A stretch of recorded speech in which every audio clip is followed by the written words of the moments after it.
Why do you want to kill me? They took me to the security room. What His Excellency President Mahama sought to do, you already know that the matter that is before the bench or that is before the court. Honorable Kennedy akompeko Agyapong. Woman leak information be afa Abronhye Wontumi station what say the baba attack on Honorable Kennedy a woman nyina ye.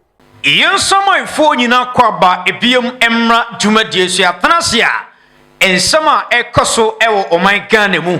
Yede ni nyina ebre ahefo after say NPP womoya demonstration eti aban no efa Chief Justice remover no ho no ensem bebre ene frechi eba ehu se Afenyo markings esi police ni biasum eno achi no ena odi statement eba bontin a oba be chensemu na eno achi so no Ghana police wo mo fu papa quick one yebeko na afia kwakotie nsam no na bibia aye kama eno achi so no Honorable Kennedy akompeko Agyapong woman leak information bi afa Abronhye ho ama ejada NPP mu ena afi no Dr. Mahmoud Bawumia camp quick one ebe ro na afi no information a Honorable Kennedy ne camp na leak no ebe kwa kohwe na bibia aye kama baransa na commander ebe ran seminum no ensa Supreme Court etimi abo asemu a NPP eriko pie mu se enka omumfa injunction entuma mpani so sere beya ontimi enyi Chief Justice emfa enfio ensem bebre ene freche ba quick one iye ni hu nkomo yi wa the right ba me na wase na me ncha hwefo na fi ye hyase na ye ni nkomo every Supreme Court the right no kre obi anim Supreme Court issues ene said Chief Justice ensem no akwakoduru na said ye nyina yenim se Honorable Vincent Ekwawo Asefua MP for Old Tafo constituency or the assembly copy court no finally court no kwatena so a omabo assembly twagu on injunction application and preventing mampani any committee of inquiry no from proceeding removal of Chief Justice say omo eyi na free ho no nanka o stop wo mo say omo ntimi to aso biem but enedie Supreme Court abo assembly nyina twagu na the right yembra assembly mu ye na fi ye church assembly mu kakra Rebeta ko people Supreme Court to Honorable Vincent Akwawo Asefua de assembly ko ye no na ofa former Attorney General Godfred Odame e de ne lawyer ono na okodina asem no edi assembly de ama no no mo ko PM e Supreme Court ho no emre bi e dinka bedi hu nkomo a na wo se edi assembly no in the early days of last month April but court no kwatena so no mo say reasons beyond Oma Modinti, Ometu Asamna Seda. Now, according to inside report, let's say, Judge for Numa, you almost a combedia seminal. Now, Baku, any emergency issue, on Timet Nasamnos, into Omoba, on the 4 judges. That's a 4 judges, Ethnoso Mudia Semina, and shall be, a bepai to a bassa, intimate one seminal, and no, and Omujina to a seminal de share, and now, finally, Omedia seminal. Now, rather, assembly deanimono. And a lawyer. Ya ojinem Emma Vincent Ekwawo Asefua Godfred Odame edi kwotu da court ho say asem no kra omudi no Justice Paul Bafuboni ya ono na oye acting Chief Justice no oti asem no mu bi ya ono no oye president of the panel judge for no ne peni oda o manu a omudi asem no enti court no nti ase na ye Justice Bafuboni emfrim because conflict of interest esan say Chief Justice anywhere ono no oye acting ye Chief Justice ebeya ne de so better say Chief Justice intersem na nhwa ontimi mfa no kre ene pepepe yo anya adwuma o raise sa concern no ena judge for no tu nanim se omo gituma enyeye na eno de edanchen enti omo boss asem ne tuguye ena fe proceedings no e sha na true proceedings no ena judges no ekobusa lawyer Godfred Odame se ensem na ode ba ye nyina no ni main basis and saying ena lawyer ni kire ma kire court ne se asem na omudi na ayem tem dodo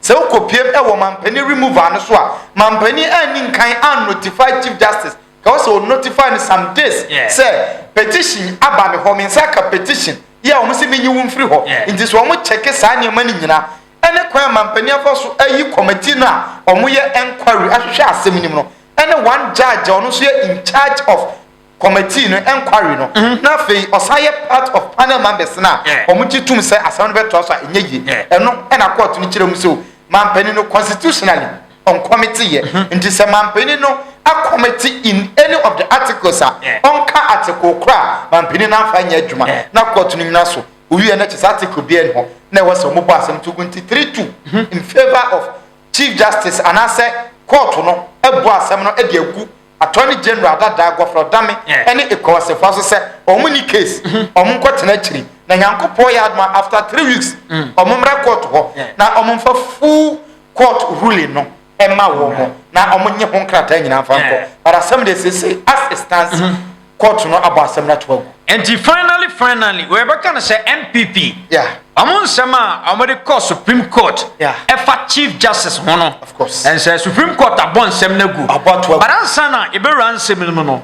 Matisa amanfo can say me say e say na kwakwa say Asamko Supreme Court. Yeah. Na bia anko ama NPP a. Yeah. Yeso Supreme Court na ya de. Okay. But e ko anka na bi e Supreme Court na fe no omudima NPP dia. Yes, Supreme Court no omu ni madwuma.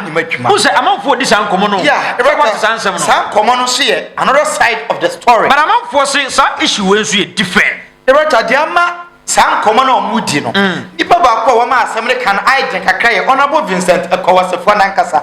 Omu pia free court no say na amanfo say oni case. So oni case ya anka ye den na judge for mienu out of 5 no 2 say omo wo no ne side 3 na ni side na some no require or you satisfied na kuma 20 yam but a tray no so okotrase dwene ho na wo se osai ba court biem a obesa ba biem nti eho ena na ama amanfo concern no na etwetwema so na se ekwa se no ase pepepe yo Supreme Court no according to ekwa abafo no but in general so okwa abonten a nkoma nkrofo bi nso so Ghana fo bi enkomo mu di ne concern ne se de ade na kwa akoye no say NPP na wa ban mu na Supreme Court ko di asem na 3-2 a say the obusu apani because unanimous FC da bia ye ko nyina yenim dada say ya na be kwa akoye nti ade na we di Ghana for meka say ya na be kwa akoye but ba bia mi gyina say the right court no ema lawyer Godfrey Dami say onka emra no ba bia mampani adi 40 na omunyina no so mu asem ne ma no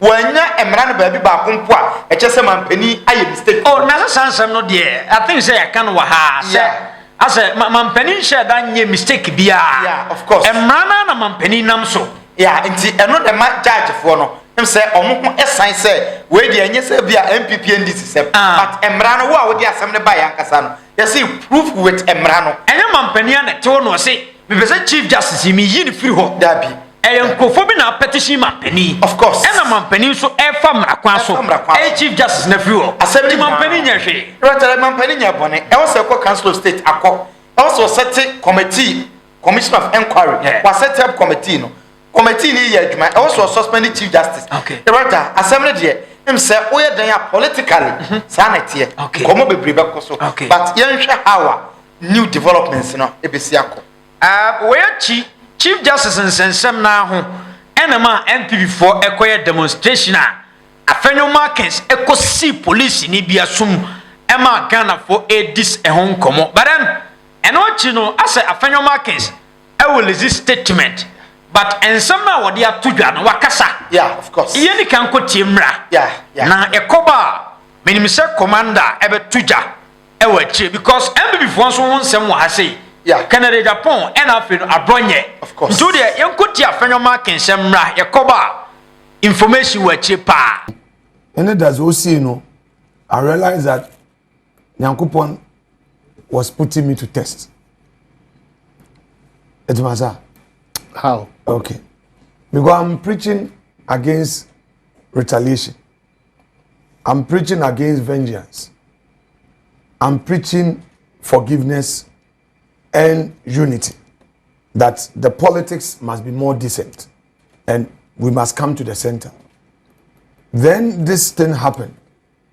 A constable sebi Abronhye no women age man beyond 30 enyan soze pretending that sebi onyim here ni penini jenenyim na ototo no nse ntimi sheda hwe da awahama won mu da onyihwe na me hwe ni name tag no mu da watch force oho and I ask myself there no be leaders more police paying also leaders should enter to present the petition and there was an inspector ojina me left we boy and ojina barricade niche.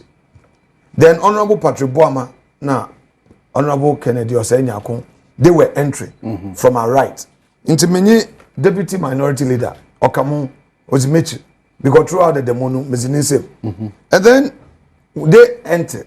What enter now? Then the guy from nowhere. What enter America because they had entered. Then I was using and say and hit me hard. And he aimed at my heart. Okay, he aimed at it. He just hit me like this. Young man, why do you want to kill me? Have I done anything to you? I was like, And in there, Michelle, Oshe, goggles, onwazo, and I had there, and if it's unfortunate how some public officers sometimes, when you subend beer, and you're careful, now also quote unquote, I catch on there, Sabi, also by retaliate. But I am sorry, I am Bufraba. Minjin there, Wabobra. I'm praying that higher powers of the realm would give him light to realize what he did, so that at the right time he apologizes. But not to side entirely with you, how some public officers and politicians also behave when they engage or they encounter our security officers. And sometimes it's not sitting. Well, I'm not here to be hypothetical or talk about other incidents that I don't know of. Let's limit it to. So the name is forcing. Yes, that's the name I saw. Until after the incident, then I'm paying for no one. Well, when Yunfa situation, it was bad. So on my hand, I didn't want to create a scene because the crowd was charged. They were so charged on in the demonstration, and I didn't want them to know. Into police for now soon, bibi them so me movie straight na me cop trail a wall no and the parliament main entrance because na me jahoma on ye so me cop trail and then stay there moment then one national service officer or also leader open so and then CID for 2 our parliament minimum or embassy so minimum there were in parliament staff police for nibi what from then the deputy marshal also showed up and then Boama came to ask me the leader we okay na me say look Wontumi kraba me pede obi hu and then Ahyagba pulled through. I think the regional organizer too came, was in the regional chairman, and then Nanabi came. So they took me to the security room. Then the bench, I lay on it, and then any police person there at that time when you the CID for 2 no, and then those were the 2, and then they led me walk on the leader. Young Konako who were men. So Ahyagba was leading me, was by my side, was in front of me.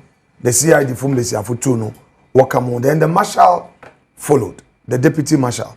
Then I took some deep breath, did some relaxation. But I was asking myself, so marshal wanted the police officer to be identified because he said Parliament would have to make a report. And see, the guy was nowhere to be found. Then I just said that quickly, let me make a formal complaint, send a petition to the IGP.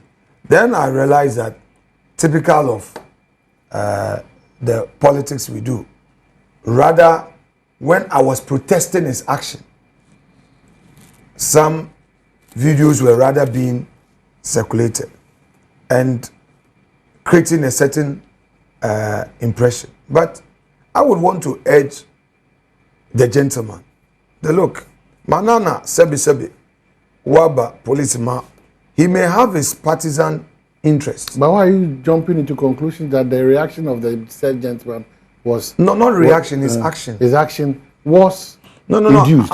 No. Politically. I'm saying that if. No, we don't do if. Well, I'm saying he's that a professional police person. Well, but I'm so saying the conduct of a police officer is contrary. Yes, sure. Then That's we don't what come I'm with saying. inducement. Yes, sure. So what I'm trying to say in there, his conduct was unbecoming of a police officer. That one. However, based on your account this morning. Right. However, if he has his own partisan inclinations here, he should put that aside. Because broad daylight, a call is made, an invitation is made to the leader of a demonstration. He is entering, and then you use your hand. Panyai. I mean, Zino, na Ayabuta. Because, like I said initially, I see it as a test. Because if you are preaching unity, if you are preaching an end to retaliation, then you yourself, somebody has mistreated you this way. It's a test. Whether a bobona to what there or chirebi party in your power, a better where the power lies, and now you forgive and let go. But that's my all right, so that's it. So let's leave it to the police. Otherwise, yeah, then you say. Okay, Commander. Yeah, the Roger. Afenyo marking Minority leader. Among force and some Afenyo marking at the Tudano. Yeah. A chess of Afenyo markings on Muntro Chapa. The Roger, I was shocked. Now, what dream make a Our voice will control. The Roger, Massam, the amount of what dream in say, mean thou to be say, or be control. But a todam penny for say, assembly dance here, you can't some no fabi. Nay, the I dance here. The Roger. Yending can condemn in the first place. Man, who video be say police in any bar for no matter but say obona. The writer, it is not right. It's young condemn that aspect. But me mention that video be. But they will see cast some no say.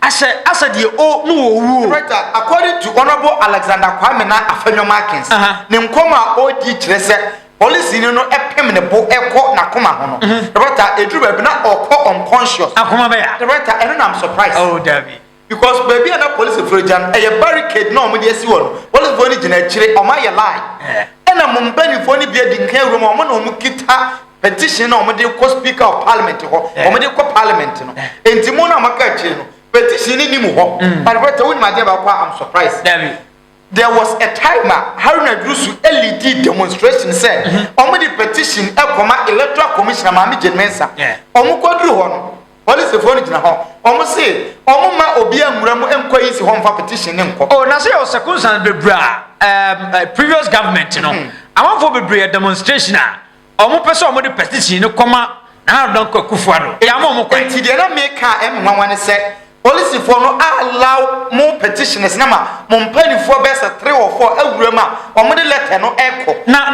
we kwa no ma menka sem bi wa say me hu ni say the entire NPP for within 4 months, omo ye sa demonstration. Me hu ni say omo person komo ye demonstration no.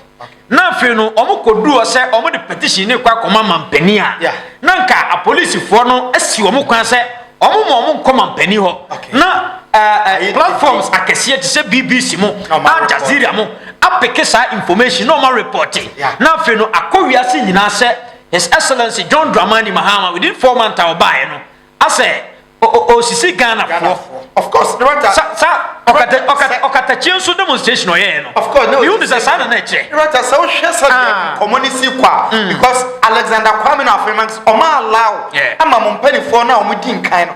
E de letter no ko but Haruna Drusu de no. The writer o gina ho afa de na Haruna Drusu kan say police for na gina ho no. Wo de police for na ba ko nye letter no. Na police for no mum emfa nkoma electoral commission for no. Emma wo mu. The writer Afenyo Markins say okwo unconscious no omde ne kotu bench so e wo dan mu e hofuru na nim e ye ya ansa na o feel okay kaka the writer ba say which videos na e ko viral na Alexander Afenyo Markins e de ne nsabo police ni nanim wie ye no omo bie barricade no e ma owura no me nipa be se tu e wura e na omo makaka akiri e na o feel comfortable na o di ni nkoma wo nante ko ye nti I was shocked to say o kasa no o kirem nsem in a different way but them one say nsana o to ye no in the statement no me nim die ntikwa sa issue we o say ade echi ye discuss because a minority no say na no o person ka ade enchi no na ye discuss sa issue we of course but so man should nya ne sa right assembly nyina no na omo pese anka eye headline because omo di kind be ko Supreme Court obi an stop wo mo and omo so omo di bi ko Jubilee House the same Jubilee House no na na do wo aban mu no galamsey for ne de omo protest omo de omo petition ko no they say a security zone untimi nko ho but enei e mo kwa mo ko e mama mpani suma standogwe e ma ne be hia omo agi petition no e mo no so kasai e wo omo anim e de letter no ko ye they no kata che FIFA e right aka o say why silent right asem because the demonstration amfa right anye ye e no problem ne ye say Afenyo Markins wama NPP for no be dada no omo ne yodom because they feel say he has the heat he has the energy that be no obi another Afenyo Markins so ono ana dada ono na e de ne nim de eye right na me ka say plan omo fine ne say omo pese omo ye nti omo koduru ona say ya mo man kwa amfa petition na nkoma mampania na de na ba be ye na kwa say aban we no o intimidate Ghana for yeah right idea I agree with you now the ama asem no me hu ne say Afenyo Markins director something is wrong when he say odi nkomo ni wie ye no and o sign kwa trace statement oh yeah or this statement no akwa piem ewo memfa ne say IGP so ya wa petition IGP say police ni bi so to no in the protest o me ye no nti IGP enhwe ni petition no na on dealing with that police officer no na director ni petition no o chirechirem say the in the video no o kana no but wantumi anka say ono ne nsa eka no e ma koto ne nsa de bo police ni nanim eno de Afenyo Markins anka but the okaye say o si police ni no e bo ne boso but ono ne bo police ni nanim no onka but so share video na the rest of police ni no at the time Afenyo Markins e bo na nim wie ye no police ni no da so gina he was very silent o gina hodi Afenyo Markins bo foguso toto ne nsa the police officer was quiet o gina na nim when was say chew say na omo pese omo ya na nka BBC but Bibian so is because what every day allegations upon allegations enti obekaya un say Reverend Intim for Grass be beka won ha say only evidence bi akọ de beko ebesi na on say anko eno na akọ no and straight away yem protest no yem create something out of the protest na emra me dede e wo manim but Afenyo Markins is grown up man what try this but asem ni nyina ne say when you petition IGP, the police will take it serious. Now, right after that, and a Ghana Police Service in so about Bontin, on this statement about Nagrata. Ghana Police Service, almost say more can you almost say, almost video be a cover error, almost so almost video Nibiana, almost review video no on so many occasions. Now, after review of the video, no, and Omo said, Honorable Alexander Kwamina Afenyo Markins, were also to police in Libya, now or yet. Part of police for I do am ko say am protest for no ban no enu nti on wa petition akoma speaker say on release Afenyo Markins fama wo mo na am mfa nya investigation na police ni na ono so in the video e victim no ono so police for no ene no ebedi nkomo na am de no aye investigations yem for sansem ni si because say we there omo pay attention yen sheda mo sa but I think say Electoral Commission, of course. Ne sorry bi wa say. Where you bonito mama na yenko. Well, the right way there, Electoral Commission share na any sam come for there. A very short one because they say amount for say omo twan Electoral Commission mama no. E be yi na free ho. E na na no ria A+ so ko di nkubo bi say what say ntem mama no e be resign. The right any nyina say Imani Ghana for a petition. E dey akoma charge say omo investigate EC any Jemensa. Ewo easy materials ya oton edema condemn for no ho na fe embra no ene no enni na obeka ya ye kwoto abanim no about 1 month and I said 2 months to election ene kwoba say ya kwako hu biometric machines are belong to Electoral Commission of Ghana afra amount for condemn or ma to scrap dealers for nyama omo se eye condemn no makoto every amount for chain eno ena Imani Ghana say asem we e konja enye yi enti right en chase na omo hwehwe asem we e report wa e free easy o ma hweye eba eno no Chief Justice after Chief Justice no Ghana force next e also e Jemensa asem o right we say 2016 Charlotte say and before you ni free ho enti maame we die no ebesi na yenhye da nya election results. 2020 so yenhye da nya results. Nti we de amanfo se mami clear se na dwuma ye form. Nti ono kra de mampani waste time. Mampani obi antro petition ma. Omunyiri fio. I agree with omo kase yenyi mami from because me nkasa mete ha no. Me nya metwe petition ni bi dia ko. Because there is a constituency in there. Me no voter oti region I find no bind constituency na the better kopiem e ho na say bi no kind of sal and as stall something like that who kopiem ho 2020 and yet is our constituency electoral commission say constituency ni antin ntem and yet me mo nto aba in 2020 o man nto aba o man nya MP for 4 years e no to nchen ye to 2020 aba we said ye wo ka ye no e be si na ye nya final results no 2024 abato no ye nya final results because Abronhye there na ayasem parliamentary ne besin ne e da so yasem da ho enei omo say aban ne mpeso be provide security amom but question am bi sane say the twabano on the 7th of December mo ka kire say when the 24 hours e be declare results from 7th of December e be 7th of January aban for friend by how many hours when to declare results and then you are blaming new government they say ono na provide security ma entina wontimi ko declare Abronhye.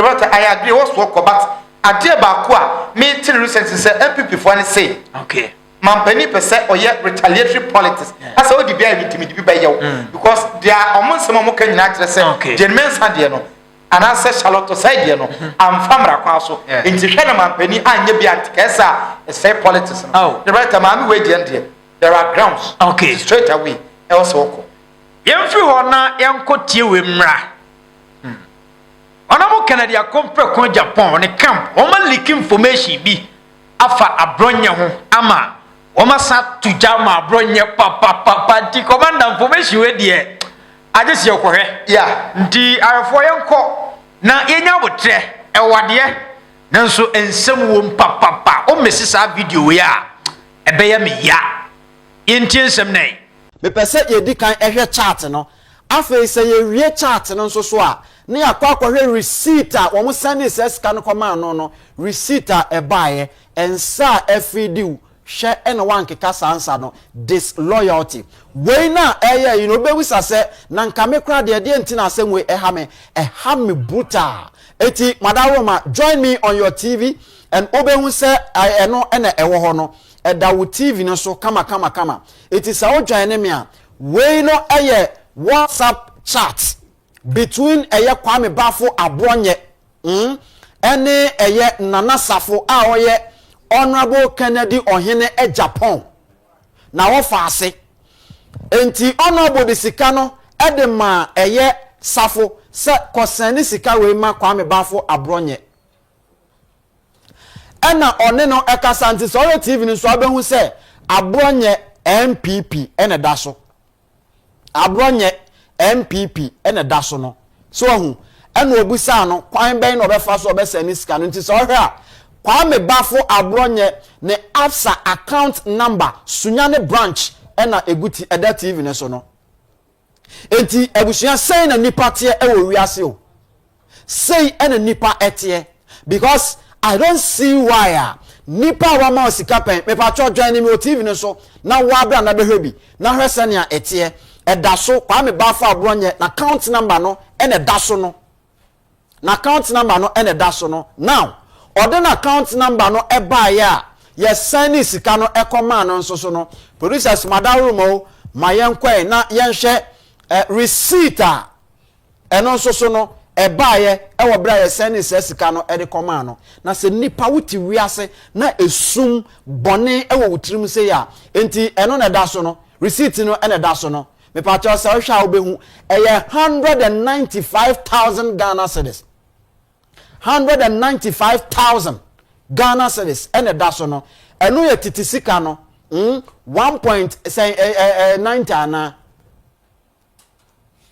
wahu enti eno ene daso no oti ase Kwame Bafo Abronhye eno no eye kane titisika no 1 billion baako 1 billion baako ena 900 million enso so baako ena chiri ayi your friend is saying 5,000 and so you see so nipa so we are say na bone esum e wo trimu a okotena Wontumi TV Kumase and no deny so no honorable Kennedy Agyapong man sika oni wi ase oba ye da eno na da ho no eno da TV no so no it right there disloyalty sadie we no na de ba no say we see Adam mebu a aka no we see omo opportunities are no point because senior honorable Ken abuaw na enne Kwame Bafo Abronhye adwen bone abani trimu ama unim baby a chese onam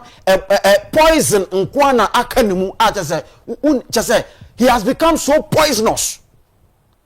He has become so poisonous. After say, oya no ho hwea enye yi enti obi a wa fidi upen no adwenbone ene parefo a wakwakwagye ato no so say ono ene wo ano a eso ono na owo ano a sabe otimi tiema wiase nyina etene nka enti ono na ye man sa parefo no esan so betimi adi Honorable Ken atem am obi a hu Ghana ase wadi natem unto be ma say Kenana so no timi tena when is station mo godin nyema bit say wo godin ene da sebre ne dawudo mo tena ho e di Honorable Ken atem mo dem platform e ma Abronhye adma ko ba fi mo di Honorable Ken ya wo no onye nipa e di say aba so ka say o trim qualify so ye o say o ka say me say be na abeta ye ana say e be on bam say NPP there na chairman grant mu Wontumi obi atumi kana semana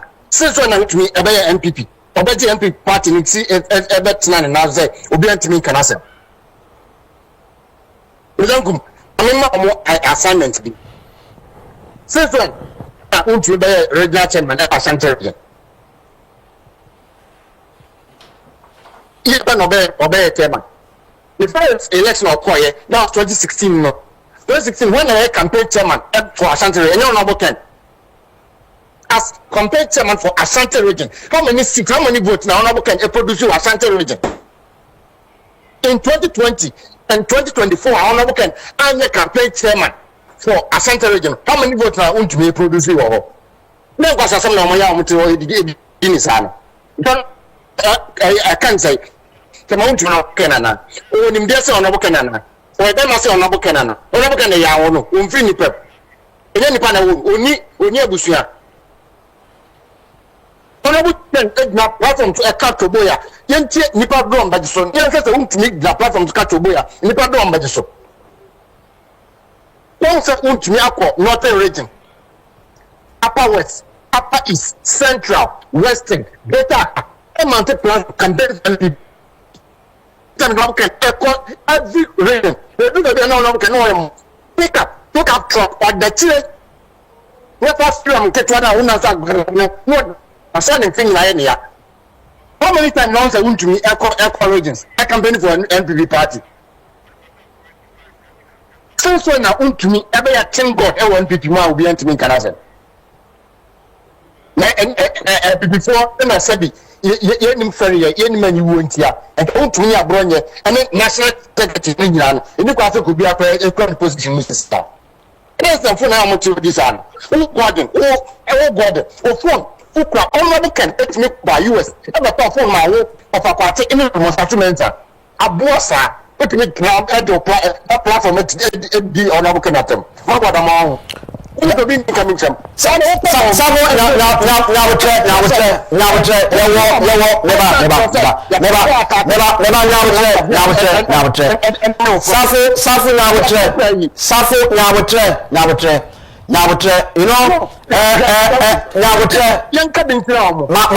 Mate, you don't tell me to woman. You kasa bi wa neba. Safo nyabotre why peso go minim kasa bi ha wada roma ewia anoden enti ode yebetimi aka ne ayepe but ye kasa bi ha ode ma yentum ho na wo ankasa ne ompeso mo ye bia no ombetumi akoso aye enti nyabotre why wada roma nyabotre nti fa wano si ewo Abronhye wono mame na yemra No, mamemra, but me, yes, I want mom say, "Oh, my man's no beer." And yeah, no crack. Only young man's will be a glass room. But it do be a Yamma, Guinness, as a general. Gordon, who be me, a tear so, and my campo, as a bread, and my man's to be a, and only belongs to be a. Study, I'm catching this of young crown with Yano. Stand on our can to catch you with a jar camia, if I'm big our can. And to all cats a match and our can. Not all to be there for our can. So there will be cats and fat, and I said to me, and I said, oh, Yano. What will be also another can to free nipple or any panibia. Now, my memory Abronhye. My friend pictures be Ama, only production team in our set. Once I can, many Abronhye chats. November 18th, 2022.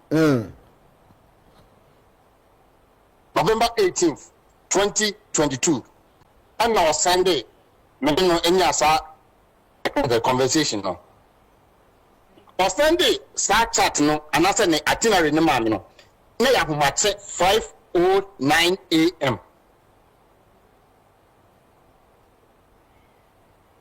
Now you have 5:09 a.m. And on Sunday bread, was in the itinerary of the original tour. Into the itinerary was a time with constituency chairman, time with constituency executive patrons and council of elders by chairman Kwame Bafo Abronhye. Okay, date no, 7th to 11th December 2022. And what they call ne tour. Yes, Mame Moso, Ewaha, area uti minuso a udonse edaso. Kwame Bafo Abronhye na o say honorable Ken Emma ne hweda no. Ono no de we o say ni we de blessafo. Na edin a ehhehye hyase na o so obekọ German North, German South, Brekum West.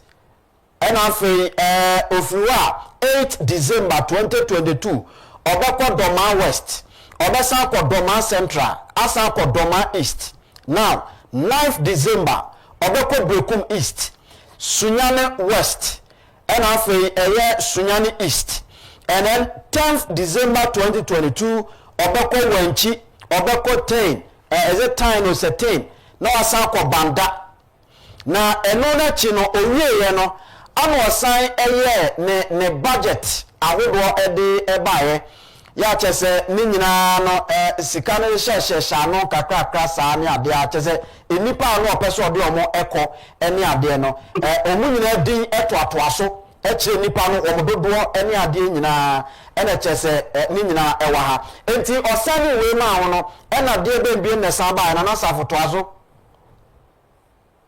Okay, so the America no on Sunday no November 18th 2022 or Sunday mami ahomate 5:09 a.m. na mo ano 6 no Sunday mami now on Sunday mami no book na two kwan because o ka say cancer in the turn no be 7th cancer December no we 11th the 4 days but Sunday no book any bana et me Sunday man no me friend ka kire no so okay oba me ka Abronhye to bit na twa kwani ma oba because na Abronhye ni size kana o de be yes account no or Chukwanim because that time now no person okono. Ono buken anya da no ni guarantee. The fan can sikano.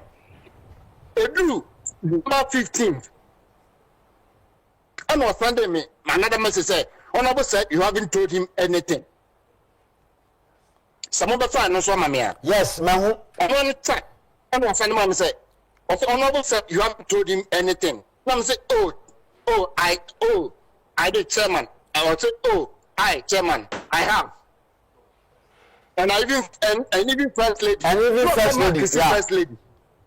Yes, no, for honorable president. When we got Abronhye said, "So no honorable assemblyman, no, already no friend of president. Honorable no MP, no MP friend. But the same Abronhye no honorable Kena, no friend president. It's a bad friend. I'm free. Cancer or honorable can buy no." So Abronhye say, "I say ni turn na say 28. Ni say ko be no 70 no. after obey turn 28 mo mi say no big for 172,000 Ghana cedis no nsa ka from Mobile Ken and asa nsa nka and so we pay the turn What shall the refreshment and Kwana no say 500 Ghana cedis per person. It will be the total budget was 172,000 Ghana cedis. Nipa Oma read that was sending the man say on your day. 1.7 billion old cedis. Enti osane ba sa no ana de rekosi ye. Mo da no ayi no. E ba ne say no konya skafu ya fe okoya le ton no.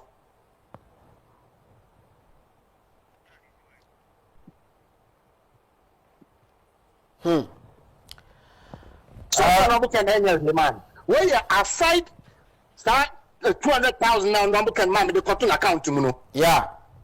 That receipt I'm show you. Ya show e wa ha. No yeah. Anu ye May. No ye May. And now we December. Same year. 195,000 Ghana cedis. Second, 172 Ghana cedis. Same year. From May to December. In 2022. It is the way the top of mobile me. And I was saying, Abronhye, and now yes, sir. I was on the baby also because honorable can now no one contracting from on one pemu ne pa Abronhye some NPP party na something why be oyama Abronhye Miss Abronhye mo say the thing we say dia mo ma wan pa no yes mo brebre mo ka sen kodu Nana Safo ma yan face platform na what to no Mesro Mesari open obi a obe anu nte enyema bi ho ani kwasa koye na from ferry ada omo ma metan one we back city workers maybe omo yes obi stand against the system one no matter say and out turn it down no omo hwe yi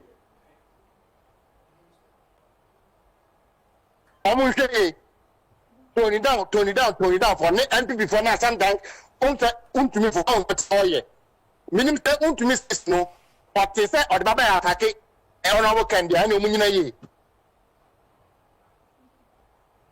say untumi station or say the baba attack honorable can dey omunyina ye na whole can city media on man na 2 SFM it me na NDC ne almost all the stations it me the NPP by power in 2016 dia untumi ni station omo ya ma omo susu omo nyina ye na obi anya Bermans na obi a Ghana untumi nya Bermans ne ken untumi enye ni ne ken God in nya Berma na ko nya Berma tie to for example abia mo mo nya Bermans ne abet ne side no mu ne e kan say mesenkum no mo ne ko pese ni e kan dem no mo nya Bermans ya Nana Safo ma yan face ya emepa Oh Kennedy and Abronhye. Yeah. But Yanka say old man. Ohene Safo. Yeah. Baba na baso. Of course. As I would use we say the bofu pa. Na information dey o maliki. Maliki info. Now to say honorable Kennedy in camp or information bebreu. Of course. Abronhye pen ho asem. Rota asem ni gran say eto da bia.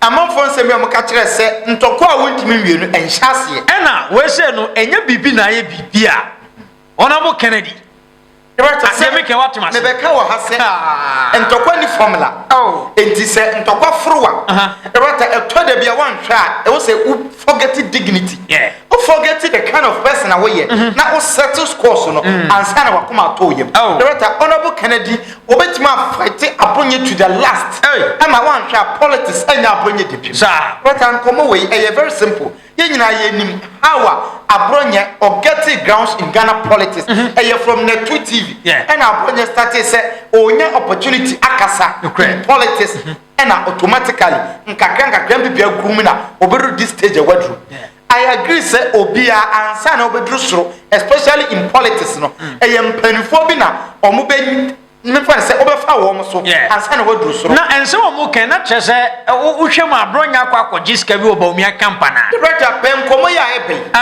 I agree. Said the honorable Kennedy send huge money. Edema Abronhye. Na Abronhye di say sika na ordinary no twetwe fom. Say obi ofani sika say jisika wei na ku nipa we anim asma me ye boni we tena. The same Abronhye be kwa because what is akoko. Baba commander eno nso na du ba bia nipa o de sa nante a. Wan hwe yi a. Obetimi kra hwe wo nkwan because ene ye ye adwuma o ase. Na o kine bia kwa kopie ba bia.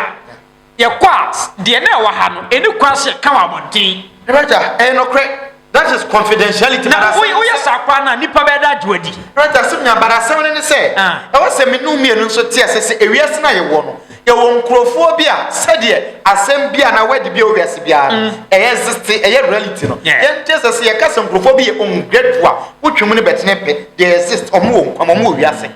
And so far as we are saying, almost it will show. I'm obeying who said they are ungrateful, but as something in said, obi a wa page out to a certain level. The right time can be access obi so cap ba kuma wo no man. You should be grateful to the person because enyo no na ma wo kwa but ebi at that time say wo anya nsuo na nka obewu ebi a wa practice sika dan ma gu dem but ebi a na wo tira sa time no na wo sika ni ntimi ma wo san nsuo no na wo be nya san nsuo no to survive ansana wa kwa wo sika no right Abronhye wa shento kwa bi ase ntokwa we know say it will affect NPP but baby ni obi agina no obi adi nko say NPP go a Kennedy onam the baby Abronhye nam the baby NPP muya so Kennedy nam the baby Abronhye nam the baby sometimes you put political parties aside now you deal with reality I agree ntokwara shase Abronhye say obeputu NPP aside now we fight with in the last blood ntimi so ntena hanka say Kennedy nso ne nkrofo de omonka omanuntum no omomfa omse nwomachi they should also come out and fight with their blood na yenhwe baby asem be kwa kusi but ungratefulness is a disease okay yere mo sie ko ebesa babiom akraifo nyina